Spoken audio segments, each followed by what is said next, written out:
Welcome to This Week in Money. I'm Jim Goddard. Today, Ross Clark from ChartsandMarkets.com runs down the major markets. Select stocks like Apple and Nvidia remain the top performers. Crude had a bit of a bounce back, and those who bought the dip in cocoa did well. Ross also has a special offer for our listeners. Veteran trader Victor Adair shares his thoughts on currency markets, gold, copper, and interest rates. He also takes a look at what he believes sparked inflation. Founder of the Schachter Energy Report, Josef Schachter, checks in from Calgary. He tells us no matter how far the drive to electrify everything goes, we'll still need petroleum, and he's betting on that long term. He takes a look at what OPEC is up to and how that could affect crude prices. Plus, at the end of the show, we'll have a company showcase update from the Director of Marketing for RecycLiCo, Tony Mitchell. We'll talk to Ross Clark right after this. RecycLiCo, making lithium-ion last forever. RecycLiCo's patented recycling process achieves up to 100% recovery of battery metals from lithium-ion batteries for electric vehicles, including cobalt, lithium, nickel, manganese, and aluminum. RecycLiCo Battery Materials Incorporated trades on the TSX venture AMY, on the OTCQB AMYZF, and Frankfurt ID4. For more information, visit RecycLiCo.com or phone us at 778-574-4444. RecycLiCo, making lithium-ion last forever. Welcome to This Week in Money, the source for market opinions. Here is Jim Goddard. My guest is Ross Clark from ChartsandMarkets.com, where you'll find insightful market commentary and timely technical analysis. You can find him on X at Charts by Ross. Welcome back to the show. Good to be with you, Jim. Ross, do we have a special offer for Father's Day? Yes, for new subscribers, anybody who's coming on board, 1 year subscription, 25% off, and there is a short term. If anybody wants to give us a trial, there's an offer for a 2-month special. So go to the website, chartsandmarkets.com, take a look at the front page there, and you'll see the offers. How would you sum up what happened on the stock markets this week? Well, you want to be in a select group of stocks. This is what it's all about. The Nvidias and Apples of this world are just leading on the upside. So you've got things like the S&P 500, which is a capitalization-weighted index, going up and making new all-time highs, up about 1% on the week. You get the NASDAQ, which also all-time highs, up 3.5%. But, clearly Nvidia being one of the dominant players in there. But if we take a look at the S&P, the unweighted or the equal weighted index there, it is still well shy of the highs that we saw earlier this year. Actually, it peaked back in the last days of March, put in a lower high in May, and as of this last week, when markets bounced up middle of the week, it was at another lower high. So it's boxing itself in. If we take a look at the New York Composite Index, the same type of thing. 2 important tops in the last couple of months, but no follow-through on the upside. The Dow, which is the 30 stocks, another narrow-based item, put in a peak back in March, a marginally higher high in the middle of May, but not able to do anything this week. And New York Composite, the same type of action over there. So, in comparison, looking back, this is very much like the dot-com era of late 1999 into 2000. If you take a look at the various indices, this is just how they participated at the tail end of a big run. It becomes fewer and fewer stocks that lead on the upside, and clearly, if it's a bull market, you want to be involved in those stocks, but you have to be very careful about watching for any signs of weakness. And when we take a look at where we sit in the long-term model, the uptrend line, the century-long uptrend line that we have on the S&P had a resistance at just over 5,400. And as of this week, we finally got up there, actually pushed through it marginally. And on our short-term timing models, the S&P had a sequential 9, which is 9 consecutive bars with closings above 4 days earlier. That's important because in the 2000 top and in the two other tops that we saw of significance in this rising channel, this century-long channel, the two important tops back when we go in 1989 and 1959, those both had the same type of signals in their top days. So the probability of a downside correction becomes greater and greater, and at this point, any reversal to the downside would look like it could see as much as a 10% price break, which would be significant enough to warrant people taking some money and move to the sidelines. What's going on with gold? Gold actually holding in not badly here this week. We closed off the week with a reasonable move, stuck inside a trading range overall, but relative to what's been happening in silver or in copper, these other metals out there, gold's been holding its own. And also relative to the U.S. dollar, the dollar index put in its cycle low about 10 days ago. That should have an upside bias for upwards of maybe another month or so.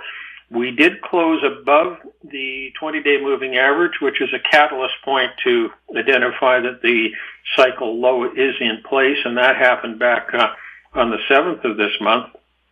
And since then, the gold rallies have been, as I say, pretty much stuck with resistance at the 2350-ish range, we call it. We closed off the week at 2331. Let's see how it can manage to push through the month of June, which historically June is not a good month for gold. You tend to have a downside bias, and especially now that we've got an upside bias in the dollar index. So we can get maybe that seasonal weakness out of the way in gold. The end of this month and the first week or so of July, pretty good chance to be looking for an interim low. And the summer months tend to be pretty good for gold. Historically, a run from July into September is the norm. So as we push through the month of June, we'll be ideally looking for some topping action in the dollar index 2 or 3 weeks from now, and maybe some bottoming in the gold. What's happening with crude? Crude bounced back. We thought it might have some resistance up around 78 and change. It has managed to push to $80. You've got the Saudis looking to get off the petrodollar, and that shouldn't have any impact in terms of the supply that's going on there, but in terms of maybe the pricing, it has some effect there. Overall, resistance at 80 to 82 looks pretty hefty at this point. And, even if we look at the products there, the gasoline and heating oil, they don't really present any big opportunities. How did people do who bought the chocolate dip or the dip in cocoa? Well, actually, that was a pretty good trade. We like to look for various points of exhaustion on the upside and capitulation on the downside. And the cocoa had been the really hot commodity up until the middle of April. Gosh, this thing had run from 2,100 up to 11,000 in a span of a year and a half. And then in a better part of maybe 10 days or so, it corrected all the way back to 6,900. that produced a really nice oversold condition.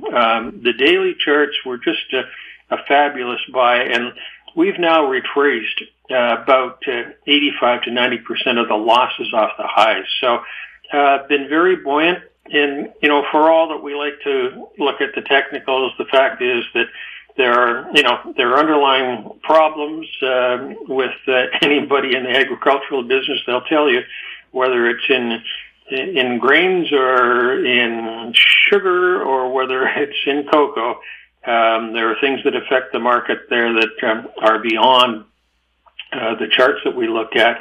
So we just look for minor excesses up and down, and the excess down here, 4 or 5 weeks ago, produced a pretty nice low for cocoa. Ross, thank you so much for the update. Always a pleasure, Jim. My guest has been Ross Clark from chartsandmarkets.com. You can find him on X at Charts by Ross. Coming up, Victor Adair next on This Week in Money. Don't miss out. Stay informed. Receive the HowStreet.com weekly recap with thought-provoking podcasts, radio, and articles delivered to your inbox. Sign up for the HowStreet.com weekly recap on our homepage at HowStreet.com. Always consult your investment professional before making any investment decision. This Week in Money is archived online at talkdigitalnetwork.com. Welcome back. My guest is Victor Adair, recently retired from nearly 50 years of being in the brokerage business in BC, but he's still very active in the markets. He's speaking to us from Parksville on Vancouver Island. His website, victoradair.ca. Victor, welcome back to This Week in Money. Well, thank you, Jim. It's always a pleasure to talk with you. Victor, before we discuss individual markets, what macro themes are you watching as we go into the summer of 2024? Macro themes. Well, I'd say probably at the top of the list is, inflation. Is it actually coming down? And what's going to happen there? I mean, my view has been that a big part of the inflation that we had was caused by a lot of government spending, deficit spending. Yes, certainly there were roadblocks and all that sort of thing in terms of getting goods to people and to some degree to services. But I think we just had the governments around the world just went crazy with, deficit spending, printing press or whatever people want to call it. And when there's way more currency in circulation, then the purchasing power of that currency goes down. And that's just, that's an old school way of looking at it, but that's kind of been my view.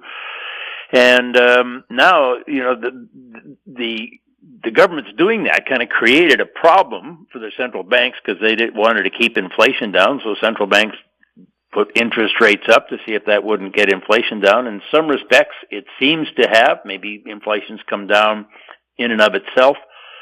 But I kind of think we may have crossed the Rubicon, really, in terms of government deficit spending. People, on balance, seem to like it, and governments want to do whatever they need to do to get reelected. So, I think we might see more of that. It kind of brings up an interesting question, is what's worse, inflation or a recession? And I guess it depends on whether or not you're one of the guys that loses his job in the recession. Also on my radar, this is, the real big picture stuff, I think is what you're talking about here, is what I'd call inequality.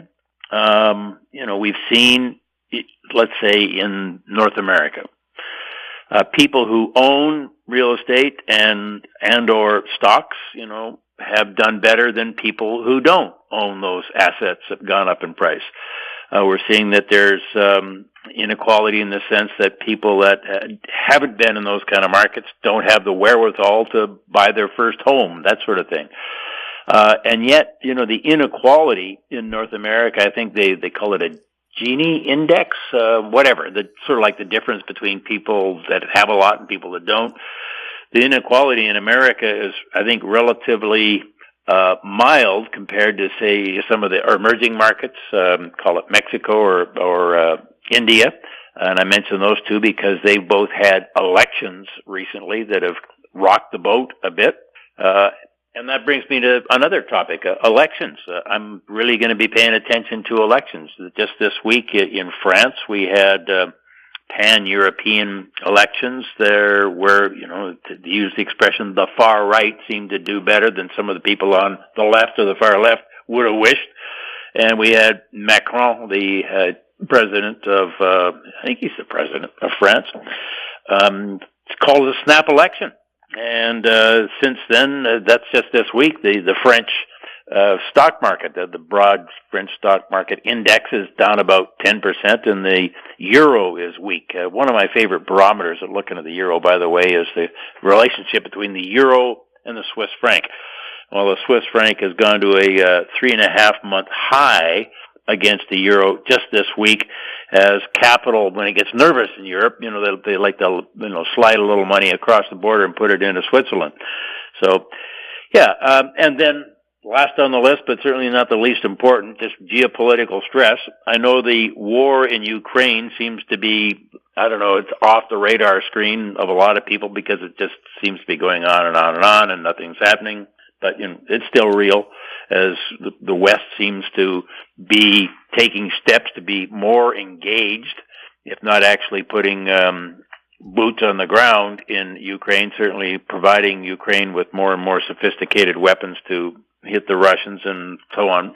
Then there's Israel and Gaza, and then, of course, just China and U.S. So, yeah, those are sort of the things I guess I pay attention to. I read about them every day to see if there's any changes, and I think they do impact the markets that I trade.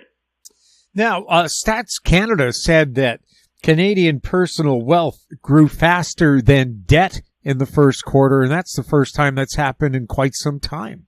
Is that an encouraging sign? Oh, I suppose it is, but I think I'm talking a little more than just the quarter. I'd say, let's say, in the last. Well, let's go back to the great financial crisis of 08-09 or 07-09. Since that period of time, people who own assets, stocks, and real estate are just way out ahead of people that didn't. So, yeah, quarter to quarter you can have these fluctuations, but over the past 15 years or so, we've just seen an increase in the inequality or financial inequality just because of the way the markets are. You trade futures and options on currencies, interest rates, stock indices, metals, and energy, but you seem to focus more on the currency markets. What do you see happening there? I do focus more on currency markets. Many years ago, I was a currency analyst for a large American firm when I worked there as a broker.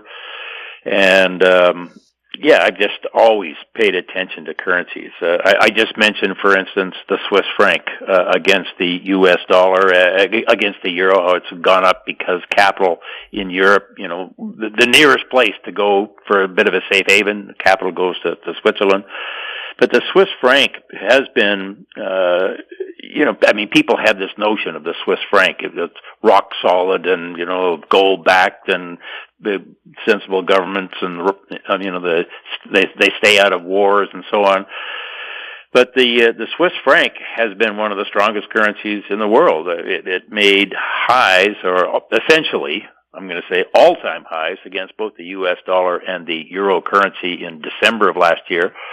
At that time, rather subtly, as they do, the Swiss National Bank put the word out that they thought the franc was too high, even though the high Swiss franc had helped keep in domestic inflation in Switzerland down, and the Swiss franc weakened, I'd say about 10% or so against the U.S. dollar since December until May. And helping it along the way. I remember one time, it was in March, the Swiss Central Bank unexpectedly cut interest rates, kind of helping to push the Swiss franc lower. And here, about 2-3 weeks ago, the head of the Swiss National Bank was out to say, okay, that's about enough. We don't want to see the franc weaken much more. So I'll pay attention to that. The Japanese yen, this big picture stuff, but it's down about 50% from the all-time highs it hit in 2012. We traded down to about a 34-year low here recently. I've talked to people just casually, the Canadians that live, in and around my area here, that have gone to Japan and they come back and say, wow, it's really cheap over there, as a tourist. Well, the currency's down 50% in the last decade or so. And the food's great, The Canadian dollar, 2 years ago, short-term interest rates in Canada were about 60 basis points premium to the ones in the United States. Right now, it's the other way around. And I remember for years, any time that Canadian short rates would get even close to U.S. rates, let alone go below U.S. rates, that would put pressure on the Canadian dollar. Well, that is happening again. The Canadian dollar over the last couple of years has weakened relative to the U.S. as our interest rate differential has gone from positive to negative. And just lately, that's the last couple of months, some of the data that I look at shows me that speculators in the currency markets are massively short of the Canadian dollar. I mean, people that are listening know that, Canada's got different economic problems and issues, and government maybe not all that popular and so on, but the speculators in the market have voted with their feet, as it were, voted with their wallets, and taken short positions against the Canadian dollar. Something that caught my attention a lot this year was the Mexican peso. Mexican peso hit all-time lows against the U.S. dollar during the early days of the COVID crisis in 2020, and since then has rallied about 50%. One of the reasons, the other way around here, is that Mexican interest rates were a lot higher than U.S. interest rates. Say lately, Mexican short rates around 11%, U.S. short rates around 5%. That'll help strengthen your currency, or at least, capital will flow to the higher interest rates, and Mexico's benefited from that. But you can almost feel a but coming. We had an election in Mexico 2 weeks ago, and the ruling party won in a landslide. And the worry now is that Mexico may be going to make some very dramatic changes to their constitution, to their court structure, and who knows what else, now that the government has essentially no opposition.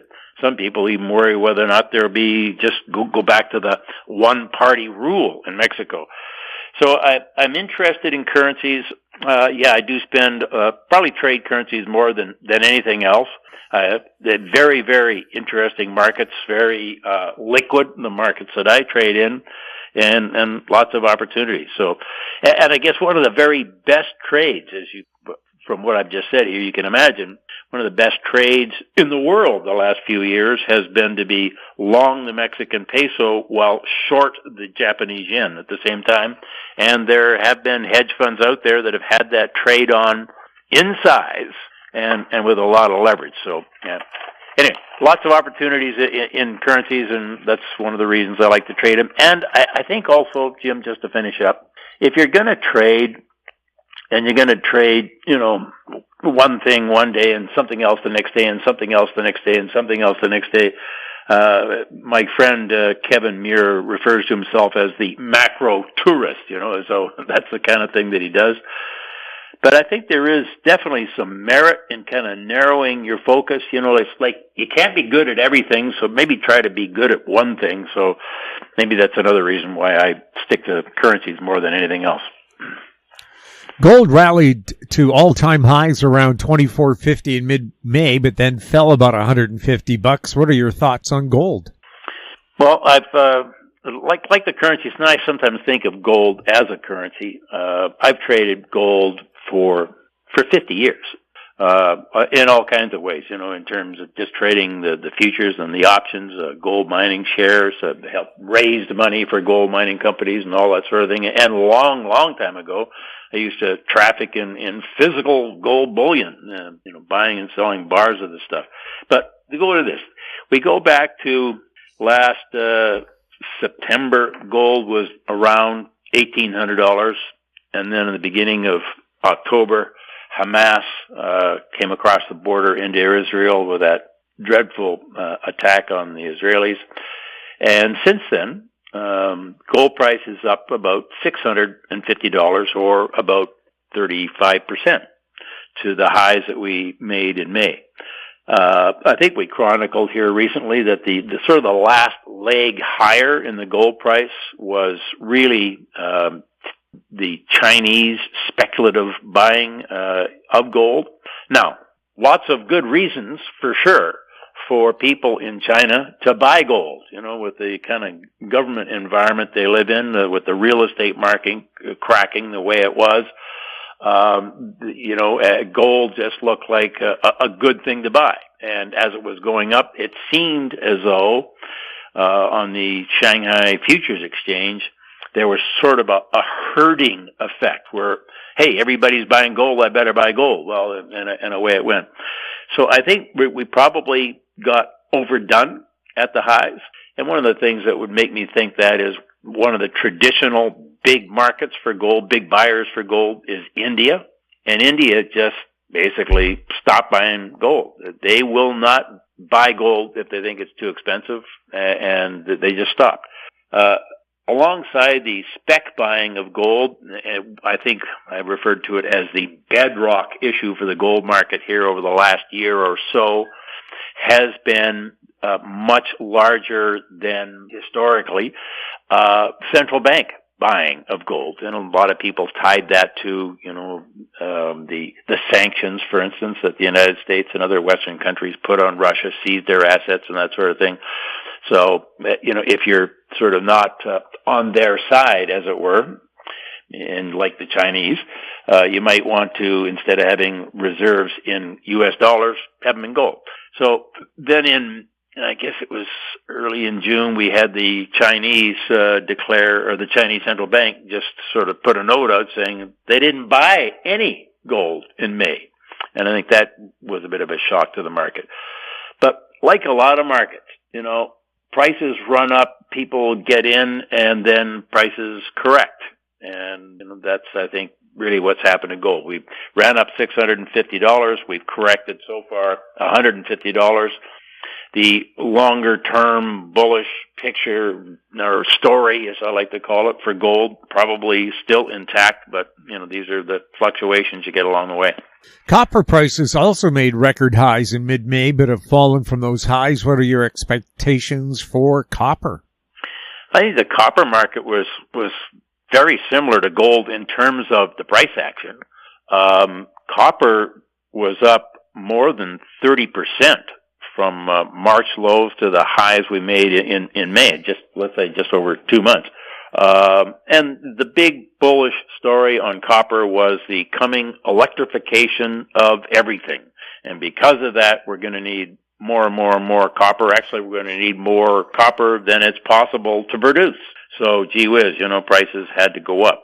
And like the gold market, but I think more dramatically, speculators just came barreling into the copper market and caused prices to run up like crazy. And now we've had this correction. I wrote a piece in my weekly blog this past week, and I think maybe commented on it the previous week as well, that the bullish story on copper about the electrification of everything just seemed to take as a given that was going to happen. And therefore, it's just like black and white. We're going to need a hell of a lot more copper, and it's hard to get more copper just at the snap of your fingers, obviously. So prices have to go up. And my comment on it was, check your assumptions. A lot of times, we'll do something, we maybe blame somebody for something maybe that they didn't even do, but we just sort of assume something, and because of that, then this. And I said, I've looked at some of the research that I subscribe to, or people that are sort of keeping track of the electrification of everything, and it's just not going to happen, certainly not overnight, and I think people maybe just got a little too bullish too quickly on the copper story. And if I want to be sarcastic about it, I'd say, well, who do you think hadn't heard that story? you're not the first person to get this point of view. Anyway, once again, high prices can be the best cure for high prices, and I think that's what we had on copper. I think there's still a bullish story out there, but, people ran prices up too far, too fast, had a rather significant correction, and, that's how she goes. The big cap tech stocks keep making new highs, but other stocks and stock indices are not keeping pace. Is that going to continue? I wouldn't think so, but it's probably gone on further than I would have thought. Just to put that in perspective, just in a general sense of things here, the rally in the big cap tech stocks, and let's say that's a handful of them, and the actual constituents in that handful would change from time to time, or let's say it's 8 or 10 stocks, but it's the usual suspects. If it wasn't for them, the stock market wouldn't be up, period. But because they're also in the stock indices, the stock index is up. If they were just to their own index, they would be, and weren't in the other indices, they'd be so far ahead of the rest of the world that it wouldn't matter. I've noticed, for instance, around the world, a lot of indices, whether it's in Europe or in Canada or some of the emerging markets, made some highs in May and are down about 4 or 5% since then. Well, the big cap tech stocks, of course, have just gone on and made new highs, it seems, relentlessly. Just this week, Apple, up, 12% or something like that they've done a rollout of their version of the AI. Anyway, yes, the big cap tech stocks are up. In terms of sequencing, the NASDAQ is the strongest index. It's stronger than the S&P. The S&P is stronger than the Dow. The Dow is stronger than the Russell, and so on. One of the things I pay attention to here is the Dow Jones Transportation Index. It's now back to the low levels it was at in November.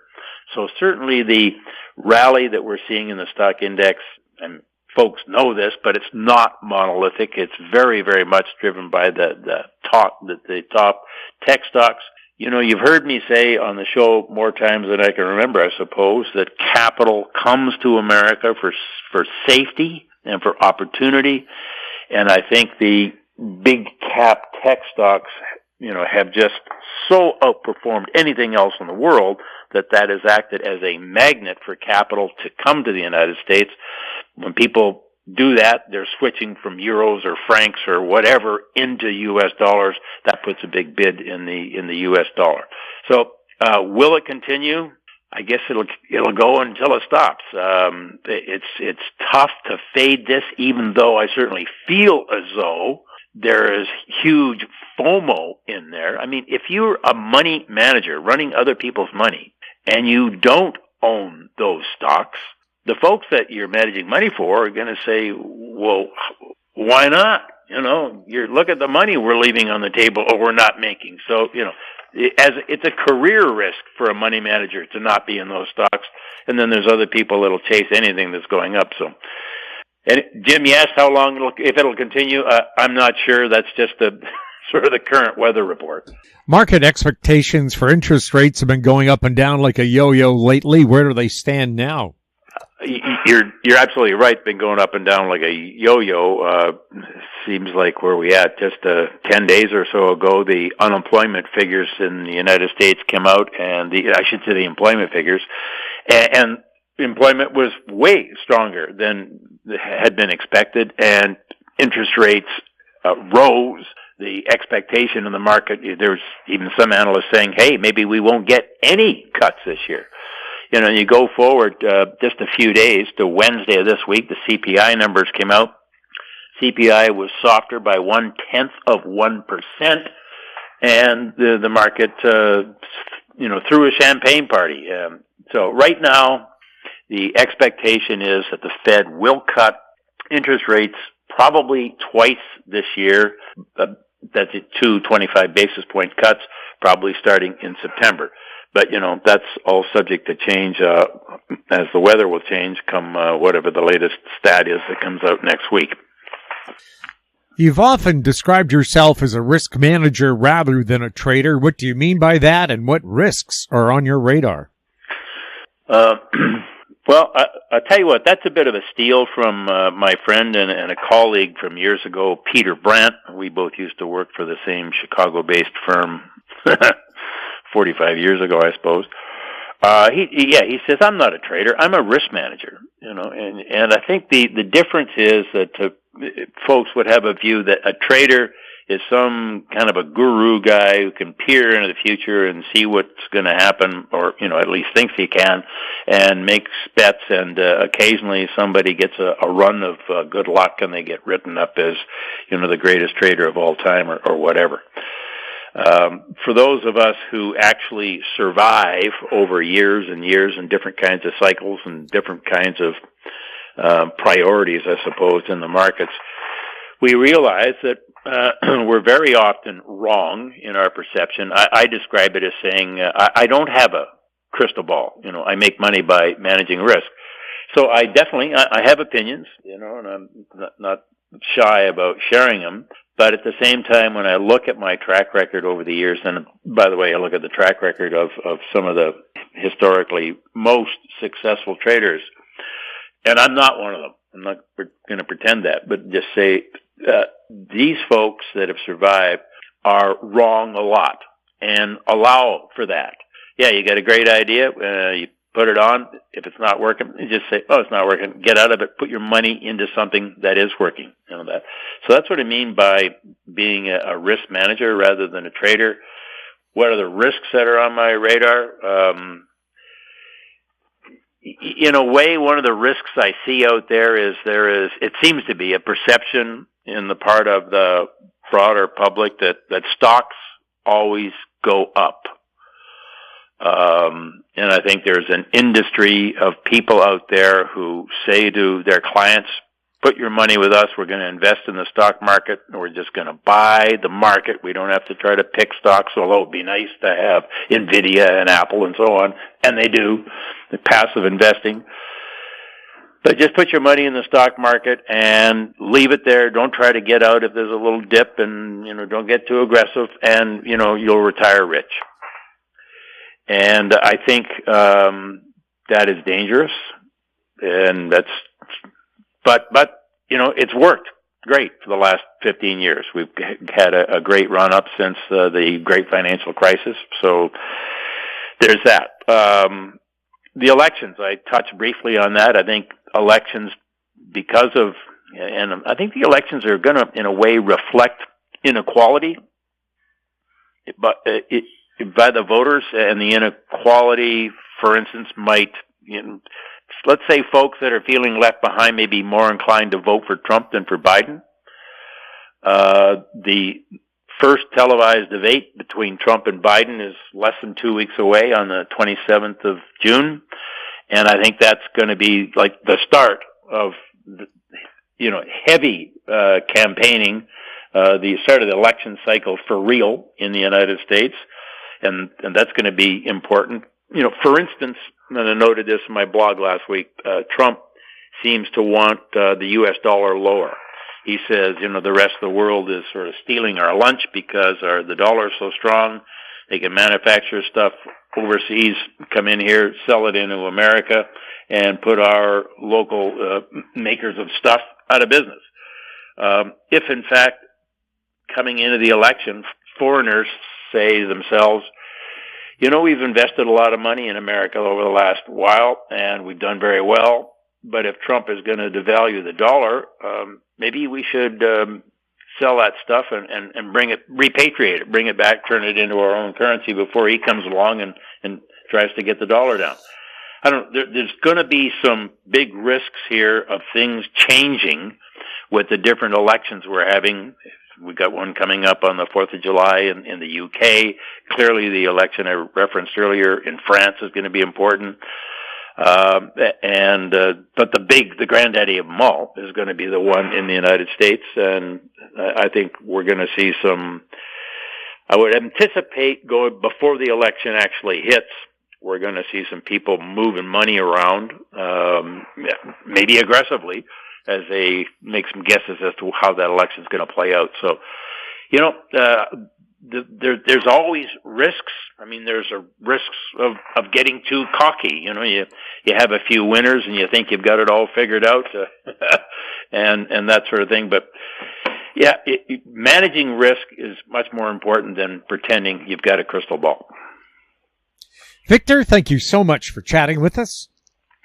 Jim, thank you kindly for having me on. Always a pleasure to speak with you. Oh, and Jim, by the way, I should say to our listeners, I usually publish a new blog on my website every week, but this weekend it's Father's Day, and I've got family here, and there's not going to be any blog this week, but I will be back next week.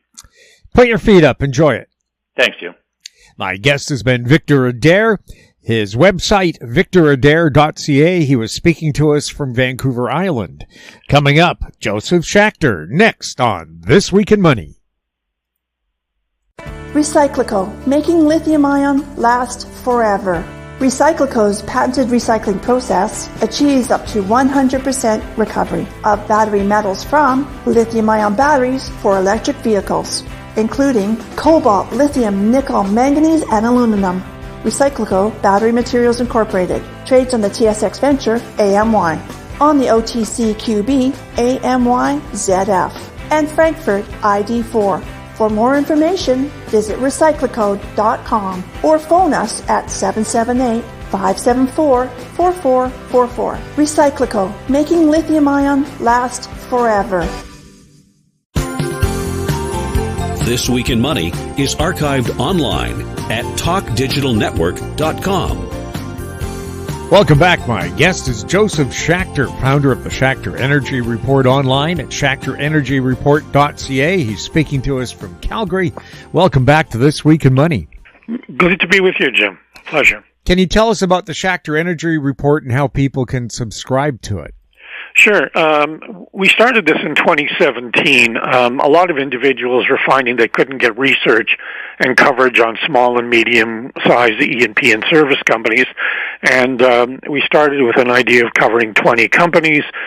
Since then, a lot of our subscribers, as we've grown, have asked us to cover more conservative stocks like the TransCanadas and Bridges of the world. So we do that. We now cover, some of the one royalty company. We're probably going to introduce another royalty company, plus domestic E&P, Canadian companies that are working international, like Grand Tierra and Touchstone and names like that, Southern Energy.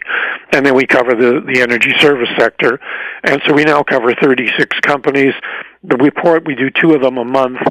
We also do a weekly thing called Eye on Energy, which you've been getting for quite a while, which is a macro view of all what's going on around the world and why we think in the near term the price of oil will go a bit lower, and we'll talk about that in the interview. And then we do a quarterly webinar system so people for 90 minutes can access and ask questions, and we can interact over my view of what's going on. And the quarterly reports, we just finished the 36 companies we cover. We divide that up into 2 or 3 issues, and we review the quarters like we just did the Q1 report. And we go over what we liked, what we didn't like, balance of evidence kind of thing. And then we come up where we think a stock would be a good buy and where we think our 1-year and multi-year targets are. So it's a good way for retail investors, individual investors, to get information on what's going on in Canada and the Canadian companies working here and working around the world. You have a conference coming up in October called Catch the Energy. Can you tell us about it? Yeah, as part of the product offering, we try to get the companies that we cover and companies that we think are interesting to be in front of the individual investor audience. We do that at Mount Royal University here in Calgary on Saturday, October 19th. We've been doing this since 2018, except for the COVID years. We get, the companies have 35 minutes, 25 minutes to tell their story, 10 minutes of moderated Q&A, and they also have booths so people can go over, spend time with management, get to know the stories they own, get to know stories they don't own. And we have a fabulous, return audience. And last year we had 640 people. This year we're targeting 750. The Premier opened the conference last year. This year we have the Energy Minister, Brian Jean, and at the end of the conference, during the day we have the meetings. At the end of it, we're going to have an LNG panel because, as you know, starting in the fourth quarter, we're going to be having the Coastal Gas Line filling up and LNG Canada starting up thereafter. So we think it's very timely to have a topical panel on that issue, and we're doing that for the conference so people can who are subscribers get 2 complimentary tickets. Otherwise, you can buy tickets for it, and so just go to our website, and again, www.schachterenergyreport.ca, or just Google Schachter Energy Report, and you can get access to our website, and you can decide right now about the product, but then going into August, September, we'll have tickets for the conference. What do you see ahead for the price of crude, short-term and long-term? Yeah, short-term, we're looking at an issue of inventories, and the people are saying OPEC. Well, OPEC, plays around, and there's so much cheating going on. But the key thing is that last week, the total stocks, in other words, this is reported Wednesday by the EIA, went up by 11.8 million barrels, and we had a pickup in both motor gasoline and distillate fuels, and demand was down. Demand was down year over year for gasoline and total consumption. So you've got less demand in the United States, which is the biggest consuming market, and of course China's been very weak. So we think the price of oil, had a war premium in it when we were trading in $80. Now that we're trading in the in the mid 70s or 78 range now, I think we're going to go down. We were down at $73 a week ago before OPEC said, "Oh no, we're not going to flood the market in Q4." I think there's a chance that we could go below 70 if we keep on getting these inventory build reports, but that could set off the next major buy signal. We had one in March of this year. We had another one last year in October. So there's every year you usually get 1 or 2 low risk entry points. And so we tell people, look, we're very bullish long term, and we think we're going to see record highs in the oil price going longer term by the end of the decade, and that's because not enough money is being spent. And if we want to have the transition, we need the raw materials, copper and nickel and lithium and all the things that are going to be needed to create the renewable world. They're going to be coming from the non-OECD world, and they're going to want to have, good, if they're going to put those mines into production, they're going to need to have use of, carbon, fossil fuels, and the people working there are going to want a higher quality of life, which means, they're going to need, they're going to consume gasoline and diesel and, natural gas. And if you just look at the commodity board, it kind of bottomed in 2020, which is our view, and we've seen copper take off. We've seen, the precious metals take off, cocoa, coffee. So the beginnings of the multi-year bull market in energy are in bull market in commodities are in place. Energy bottomed, as you remember, in March, April of 2020. It got up because of the war, the invasion of Ukraine, and it rallied to $130.50 in Q1 of 2022. We think that we're going to see all-time highs before the end of the cycle. And so we've had 2 cycles before, 1974 to 1981. 1999 to 2008, and we think 2020 till the end of this decade is the third one in my career. And these multi-year commodity cycles have been make people, a lot of money. And you can just look at the kind of moves that have happened in some of the oil stocks from the bottom of 2020. We've kind of back and filled here. I think we're going to have a little lower level in the next month or two, but that'll be the next great buy signal. And people should invest and take advantage of any of these low-risk windows to build their portfolios, because I think that the majority of stocks could see in the energy sector, on the E&P side and the service side, they could be 3 to 5 baggers. On the public, pipeline infrastructures, you're going to get a 7-8% yield and maybe 5-10% capital gain. So for conservative investors, that gives them a very nice total return versus what they can get in the bank. What's OPEC up to, and how is it likely to affect the price of crude oil? Well, OPEC's been trying to say that they've been cutting production 2.2 million barrels, 1.2 by the whole of OPEC, and 1 million from Saudi Arabia, and that is just not true.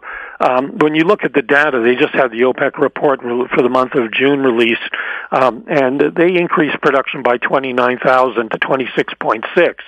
But if you go back to June of 2023, when they said, we're going to start cutting, they were producing 27.1.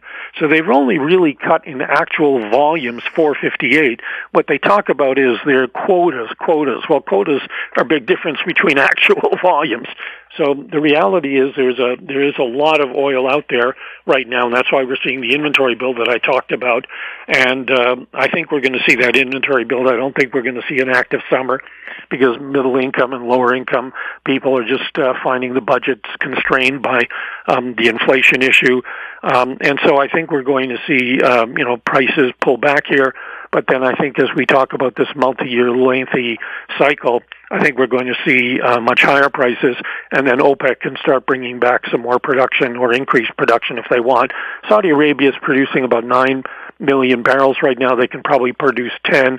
Some of the others, like Iran, can produce more, but sanctions are there. So I think we're looking at, over time, more production from OPEC, and we're going to need it, because if we go from 102, 103 million barrels a day consumption now to 108 or so by the end of the decade, the OECD countries, may be able to increase by 1 million or 2, Canada states particularly, and Norway maybe, but outside of that, you're going to need to have production coming from OPEC to fill that gap. And so I think that OPEC is going to be a big beneficiary into the end of this decade. Are there seasonalities for crude oil? People in the winter look for, if the weather's cold, for the price to go up. But if you look at the big cycles, things like COVID make a difference. Like, if you look at what happened during the COVID, situation, the price of crude went from, $65 at the beginning of 2020, and then in April it was down to $6.50, and it was negative pricing.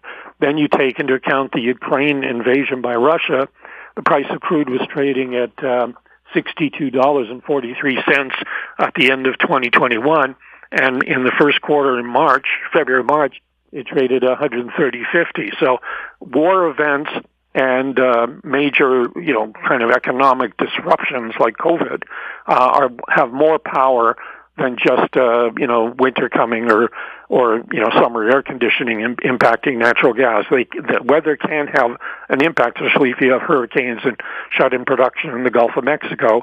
But the key thing is these major thematic issues of recession or a COVID crisis or 2008 financial crisis. Any of those things are more impactful than just a little bit of weather impact. Of course, one of the seasonalities we haven't seen so far this year is the annual refinery explosion or fire as they switch from winter to summer gasoline. Yeah, and that's why you're seeing the inventory build, because the utilization is high now because they're building a product available for the summer, because the product in the winter doesn't have as much environmental constraints on it than it does for the summer, and so the refiners have to change it, but they did that already, and now they're in the production of the gasoline and other products that are needed for the summertime. Is crude oil a key component that moves price inflation up or down? It's the biggest component. Like, if you look at the PPI data that was released this week, and the CPI data, a lot of that was related to gasoline coming down, because of course the price of oil's come down, over $10, and so that really and there's a lot of competition now for gasoline, and demand is not that strong, so refinery margins aren't so good. So you're seeing the price of oil impacted by that. But I think these macro factors we talked about, be it the Middle East issues with the Houthis attacking shipping in the Gulf of Aden, or the war where people were worried about Iran and Israel going toe to toe, China issues. What does that do with Taiwan and, the transportation hubs there? So those issues, I think, are more important to the mix than just the normal inflation issues. Those other, the inflation is there because you look at food. As we talk coffee, copper, the herds are smaller, so we're probably going to see higher, meat prices, at the store soon, and all of that is impacted. And if the weather's not good, as we, and we're dry, then, grains are going to be an issue too. So, I think, we'll all be seeing inflation not go to 2% like the Fed wants. I think we're looking at a 3 to 5% inflation for the next few years, is probably going to be something we're all going to have to get used to. Is there a war premium in the price of crude? Yeah, I think right now there's probably about $4 or $5 in it because of the, right now, Hezbollah's, sending a lot of missiles and drones into northern Israel, and the Hamas, is not playing ball and wanting to do a deal. And then, of course, Russia has all those ships heading to Cuba, military ships heading towards or visiting in Cuba and then going to visit in Venezuela. All of that kind of puts the tension in terms of a war premium. So if we're $78 and you take $5 off for the war premium, that gets you to 73. And if we do see inventory builds, that can take you below 70. It won't go down, and it won't stay under 70 for very long, but it could just be a washout. And then the stocks will give you a better buy.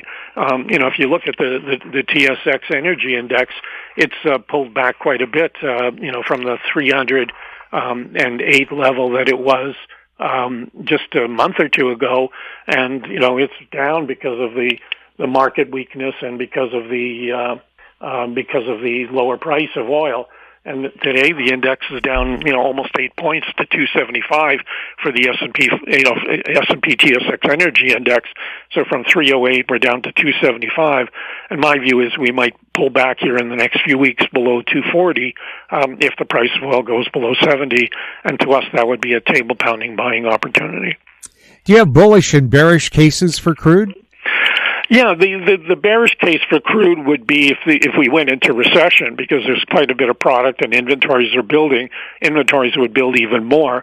So if you're in the bear case and think we are going into recession, then that's going to be the bear case. But again, we come out of recessions and demand picks up, and a lot of the demand we're looking for is to come from the non-OECD. So that'll kick in, and the price of oil will recover, just like after every recession, take the financial crisis and the recovery thereafter.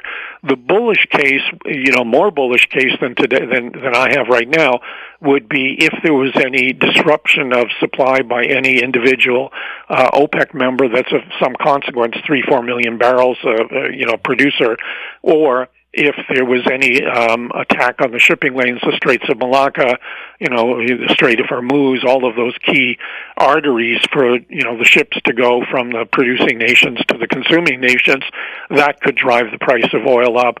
And as we saw with the issue with Russia, when they invaded Ukraine, the price of crude in just a few months went from $62 to $130.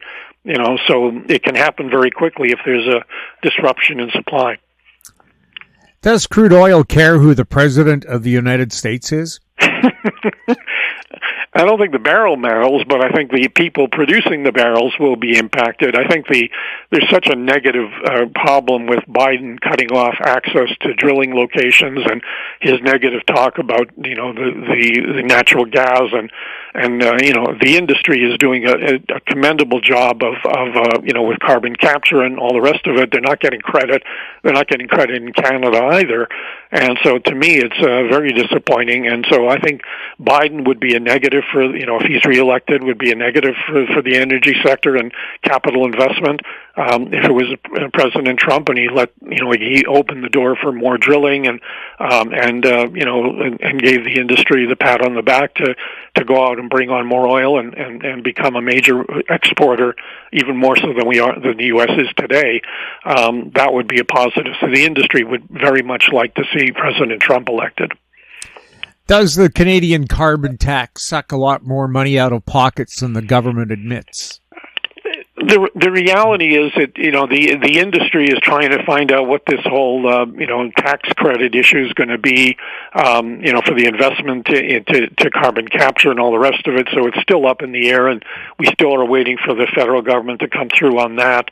And then the issue of all of us paying for it at the pump. The government says, "Oh, we're going to give you a check back." Well, there's a lot of costs in between, so the government sucks up some of it for government employment. And the Canadian government under Trudeau has grown massively.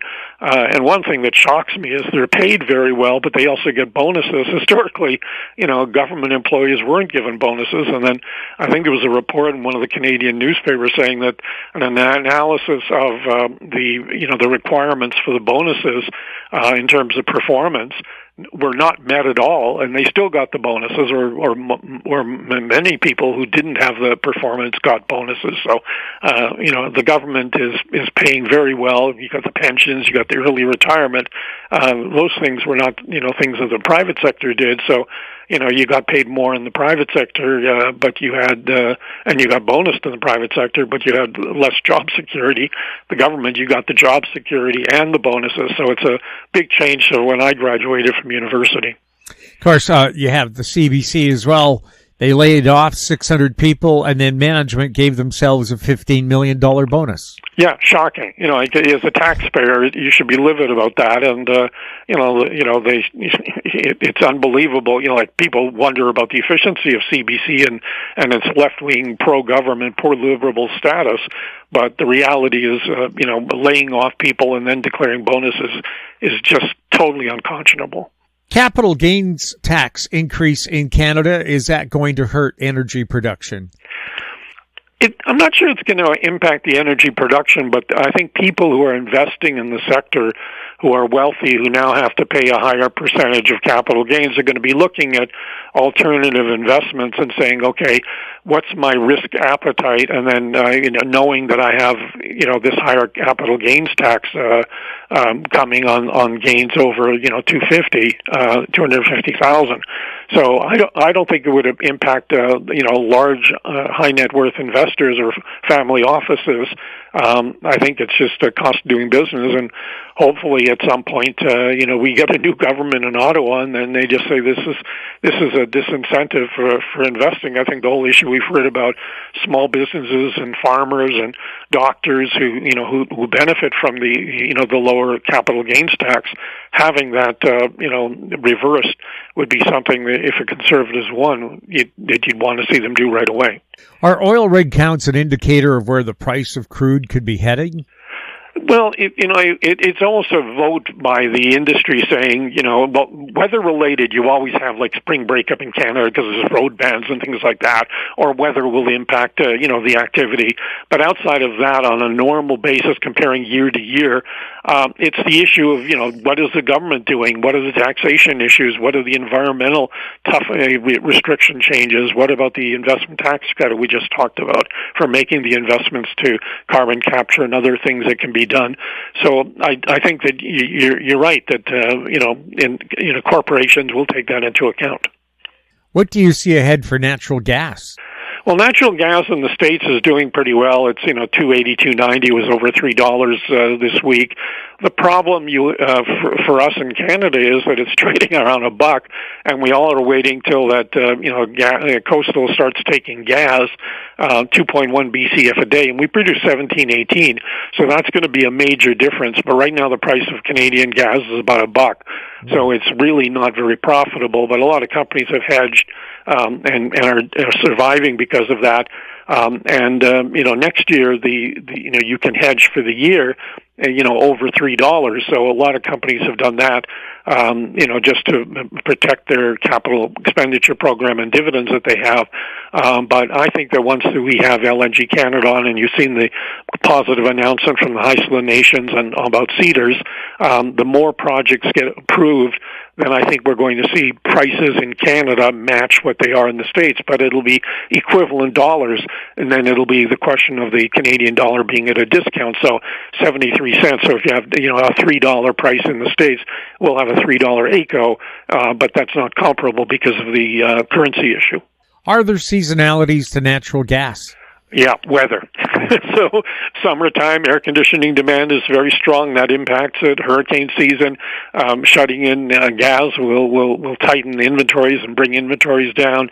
Winter, of course, if it's very cold and you have big drawdowns, 200-300 BCF in a week in the States, and you have it for a couple of weeks in a row, that really pushes prices up, and that's when we get the big price spikes for natural gas. And we've had some really big ones over the years. If you take 2022, and of course the invasion and LNG being shipped from the States to Europe, the price of NYMEX at the beginning of 2022 was $3.62, and it went up to $10.02. So you can have really big moves when you have either a political or a war situation or weather situation. Just giving you a weather spike, in the end of 2021, the price of natural gas, because of the winter, went from $4 to $6.47. So a very big move very quickly. We saw the same thing in 2020 when it went from $1.75 to $3.45. So weather can impact the price of the commodity, and of course, if the commodity takes off and gets over, $2.50, the stocks start reacting very positively. Has Canada really missed the boat about supplying liquefied natural gas to the rest of the world? Well, the east coast of Canada is a non-starter because of Quebec, so that's not going to happen. But the west coast, 10 years ago we were talking about 7 or 8 projects, and now we're talking maybe 3 or 4. So the fact that the 3 or 4 happen will make a difference, and BC's economy will benefit with the tax revenues. The First Nations that are involved, both for the workers and for the money that they're being paid, and the ownership of the facilities, that's all going to be a very big positive for the country. So, what the key thing is, everybody says, "Oh, there's emissions," but the key is if you get natural gas going to India or China, that ends them using coal or dung, and all of that just means the air quality improves for the planet, and the company should get credit for that rather than just looking within the country of Canada and saying, oh, there's a little more pollution coming, bad boys. The reality is, if you produce that natural gas and you stop massive, greater amounts of pollution in the rest of it, those winds come from China to us, from west to east. So, I think we're a winner for that. And I think the environmentalists and the climate crazies are not looking at the facts on a global or a planet basis. I think if they did, they wouldn't be so grouchy about the whole process. As a sector, how are energy stocks doing? Well, they did really well. As I mentioned, we said we went up to 308 for the S&P TSX, and we're having a weaker period now. I think, the 275, which we're at today, down from 308, if we get down to 240, so that's another 35 points. So, that gives you, so we're about halfway almost within the correction. That could take the stocks down another, some of the high beta names, 15-20%, and we would think then you'd have a table-pounding buying opportunity. So that's why in our research we put in, whenever do the quarterly reviews, and also on our control sheets, the coverage list and the valuation list that are in the part of the service, we talk about where the stocks are good buy levels, where we think they'll go in 1 year, total return, or, in terms of the capital gain side, and then where we think if you own the stock over the next 4 or 5 years, what kind of upside you could see. And so that kind of gives the, individual investors, a background for them to decide what fits their own risk tolerance and what fits their portfolio needs. Are you more of an investor, speculator, or trader in energy stocks? For me, I'm an investor. I can own stocks for many, many years. The meme stock guys, as we saw with GameStop, it could be a couple hours. So it's a crazy difference. I think with energy stocks, you have to take a longer term horizon. You may want to do it for 3 to 6 months for, if you're bullish or bearish on the commodity and take the plus or the negative side on it. But if you believe the long term cycle like I do, then you're an investor and you're looking at taking advantage of dips to add to positions. And that's what we tell our investors. And we show what we're doing in a page called the SER ownership page, where every time we see a bargain, and not everything bottoms at the same time, not everything tops at the same time. So you get overbought, you get oversold. You know, if it's overbought and the stock's had a hell of a run or a massive run, you may take a little money off the table, especially if it's portfolio-wise, it becomes too big a position. You might want to keep your largest positions between 5 and 8% of a portfolio. If that name popped to 12% of your portfolio, it's only prudent to pull some of it back. So that's on the bull side. And on the cautious, on the negative side, if the stocks get, you know, knocked down and yours get, the ones you're looking at get knocked down more, and they're very cheap, and their debt position is good, and inside ownership is there, which we also cover in our reports, so people can see what's going on with the insiders. That's when you want to take advantage and add to positions. We've said to people that we think we are going to get a buy signal soon that will be one where you want to go to fully invest. We haven't said to people since March of 2020 to go fully invested. We've said to people, take advantage of the bargains, but have some cash reserves. We're saying to people, those dividend streams that are coming in and the cash that is available to commit, wait, because the next buy signal may be when you want to commit that capital. What's the biggest win you've ever had in energy stocks? Oh, we all have one or two in our lifetimes, and I was very fortunate to be involved in a company called Centurion Exploration. A fellow named Saeed Arada was the CEO. They were running about 2,000 BOEs a day in Tunisia, and they got a large concession in the desert, in Western Desert in Egypt, and they went from nothing to over 30,000 BOEs a day in 4 years. When we got involved in the stock, it was 66 cents. We got a takeover by a company in the Middle East called Dana Gas for $12. So, as we all say, do it to me one more time, and hopefully we'll have a bigger position in the winners. But the approach you need to do is diversify. But when you see a name that really makes sense, have a decent position in it. But it's not like Roaring Kitty where you put it all in GameStop. That's nonsensical and stupid for an investor. He talks about it being a bet. I don't do bets. I do investing. Are you following lithium and the battery metals used in electric vehicles? Well, I don't cover them specifically, but we at our conference, the Catch the Energy conference, the TMX sponsors 2 rooms that are the energy industry of tomorrow. I cover in 35 rooms, 35 sessions, 7 rooms where we do the energy industry of today. Their rooms hold, 5 sessions in each of those, so 10 companies that will be either clean tech, the renewables, or it'll be critical minerals. So all of that is what, where our investors or people that follow us can get access, meet the managements, talk to them, see the presentations, and get comfortable with them. And then, of course, every company has it that you can, subscribe to their own newsletters so that you can keep up with the companies. And I would say for people that, given we don't cover them, for every company, even the ones we cover, is go to the website, look at the presentations from the companies. If they have quarterly webcasts, listen to the webcast, listen to the Q&A. If it's companies we cover, you'll probably hear my name there asking for questions on things that are of interest to me and to our subscribers. So it's definitely, people should be, if just like they would do if they were running their own business and they spend time on the detail. If you are managing your own assets, then you want to spend time on the detail on the stocks you own. When we did our conference, we kind of polled people. And, we said how many own, 3 or less, how many own 4 to 6, how many own 7 or more. And most of them were in that, that 4 to 6 or 7 range, in terms of saying that's how many companies they own.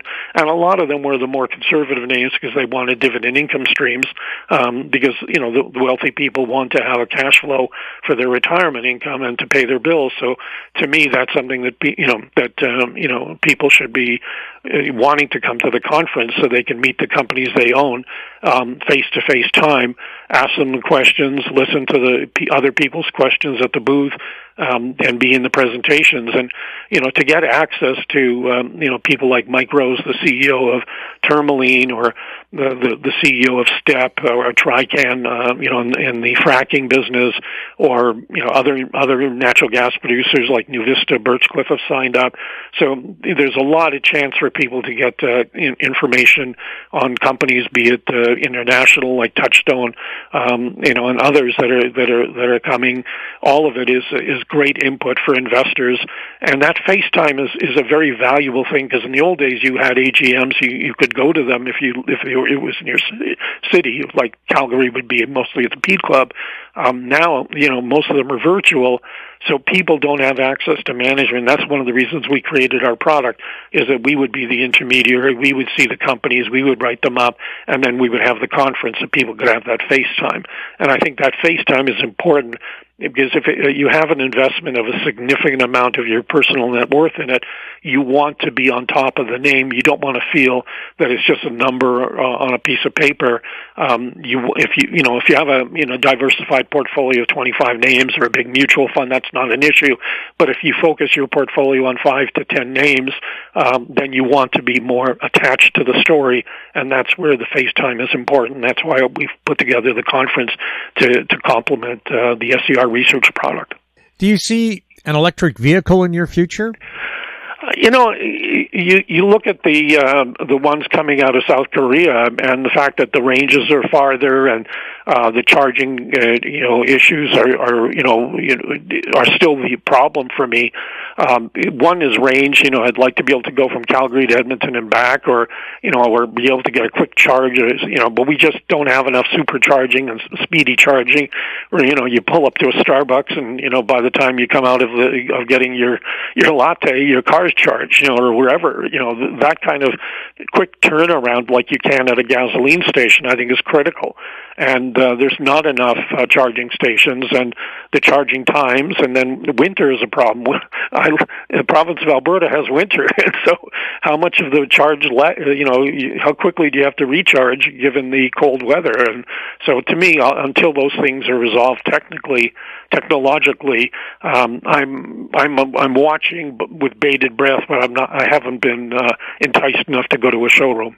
Where can our listeners subscribe to the Schachter Energy Report?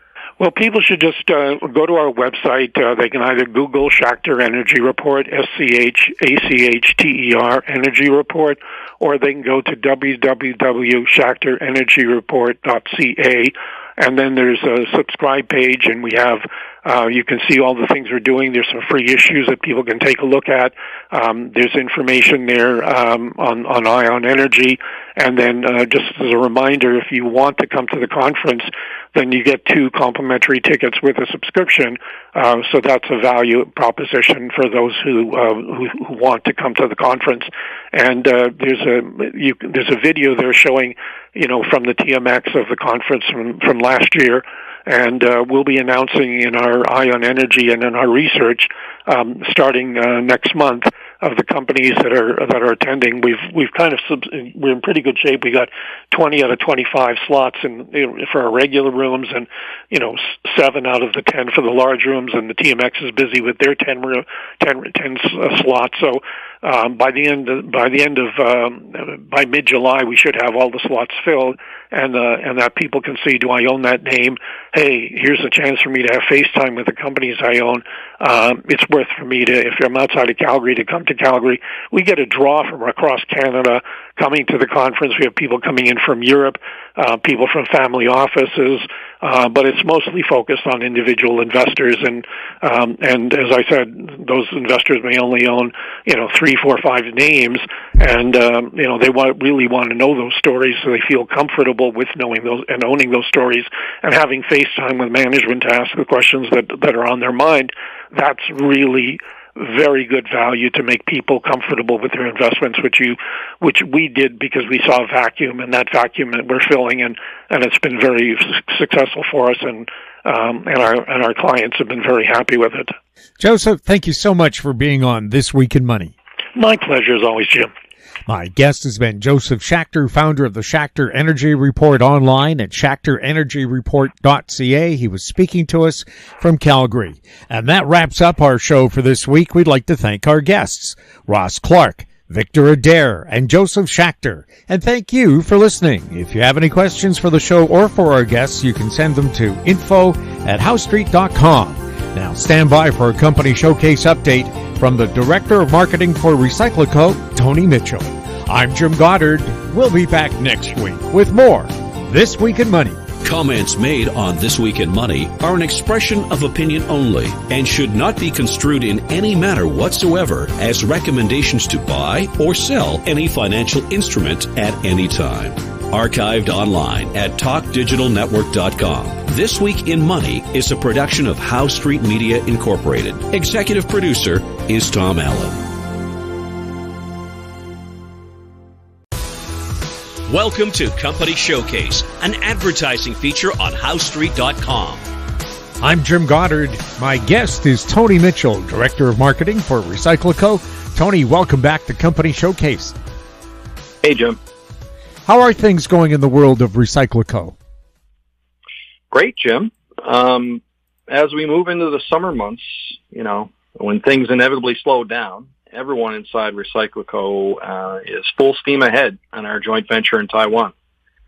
Well, we're in the process of preparation and, have a number of long lead time items we're working on to meet our goals for next year. James Fang, the chairman of our joint venture, is continuing to push ahead and leverage his deep bench of partner relationships in advance of our Taiwan plant being operational. James is not someone who lets dust settle on anything whatsoever. He sees the projected profits on our first commercial clean spot plant and is moving everything forward as quickly as possible on his end over there.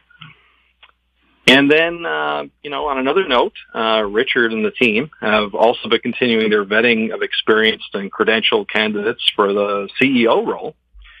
But it's important for our listeners to be patient, and I know that's in short supply right now, and realize that everyone on the team are super focused on bringing in the right person and not just filling a seat as quickly as possible. This, at this pivotal stage of where we're at, after all these years of development and whatnot, I can truly say that we will only seriously consider great people who can go toe-to-toe with anyone in the lithium-ion battery industry and hammer out deals. So when we are ready to announce who our new CEO is, I'm looking forward to telling our loyal and supportive listeners all about them on this podcast. So in the meantime, what are you seeing happening in the EV industry? Well, Jim, it's a really interesting time. Having lived through the whole dot-com era and all the shakeout and all those things many years ago, and the success of things that have come along and ebbed and flowed, I guess. There's a lot of things going on that I've seen patterns in, and I know there's a lot of people closely following our stock price and listening to various perspectives on the EV marketplace. So, on the one hand, we're continuing to see like a short-term shakeout of the EV industry as a whole, and it's being pretty brutal on people, other people in the industry. There's some battery recycling operations getting financial bailouts from larger companies, OEMs reconsidering their ambitious plans, on rollouts of their initial EV offerings, and even politicians taking heat for not getting charging infrastructure in place quickly enough. All of which, is grist for the rumor mill that EVs are dead. Then on the other hand, I see the aggregated price for North American black mass rising 10.11% month on month to $5,758 per ton in May. I see that 20% or 1 in 5 cars sold around the world was electric in 2023, with China and Europe leading the way. And then, the one that surprised me the most is that electric car sales in just the first quarter of 2024 has surpassed the annual total from just 4 years ago.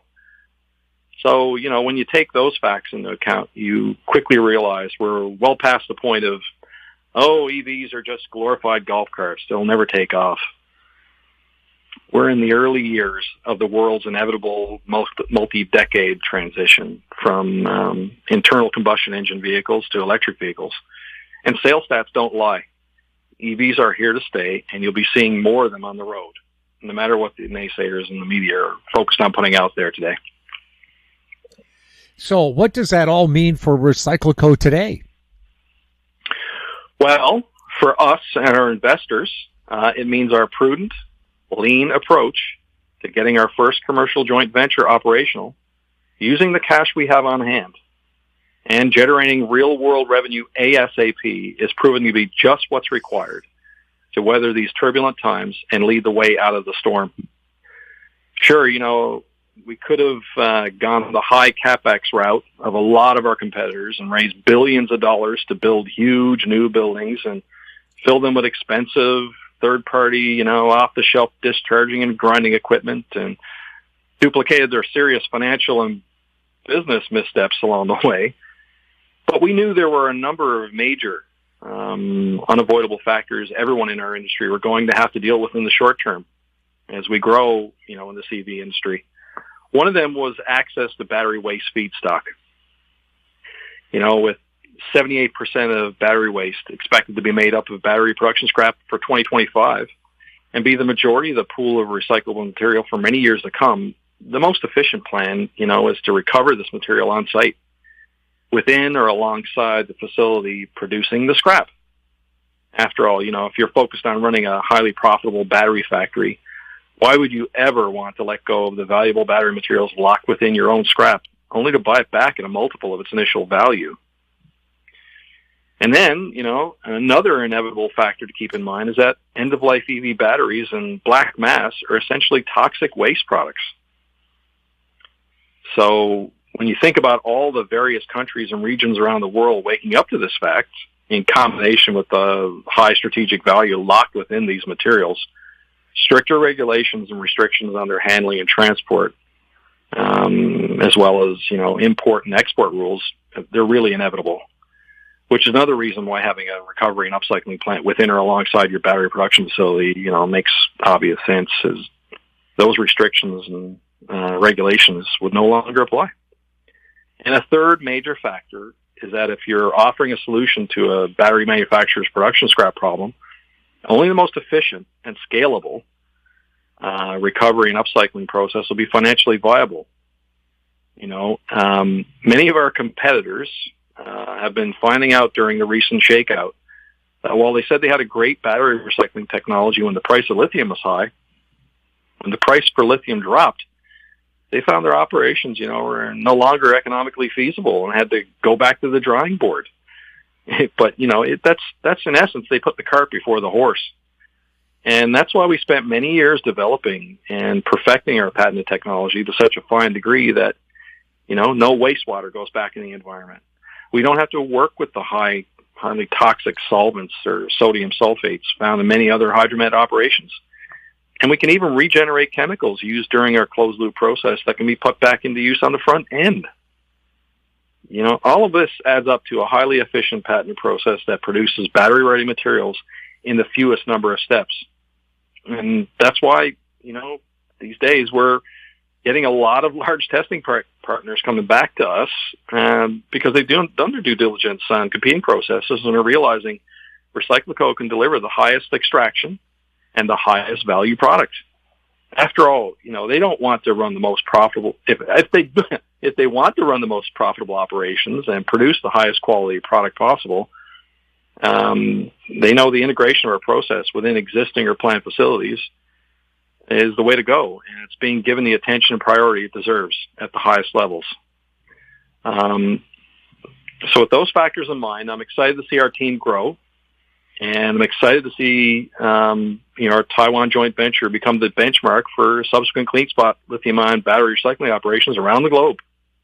For people who are new to RecycLiCo, where are you traded? Jim, we're traded on the TSX venture under the ticker symbol AMY, on the OTCQB under the ticker symbol AMYZF, and on the Frankfurt Stock Exchange under the ticker symbol ID4. And you can get more information on our website at RecycLiCo.com. Tony, thank you so much for the update. Thank you, Jim. My guest has been Tony Mitchell, Director of Marketing for RecycLiCo. I'm Jim Goddard. Our conversation took place on June 13th. Comments made on Company Showcase are an expression of opinion only and should not be construed in any manner whatsoever as recommendations to buy or sell any financial instrument at any time. Archived online at HowStreet.com. Company Showcase is a production of How Street Media Incorporated.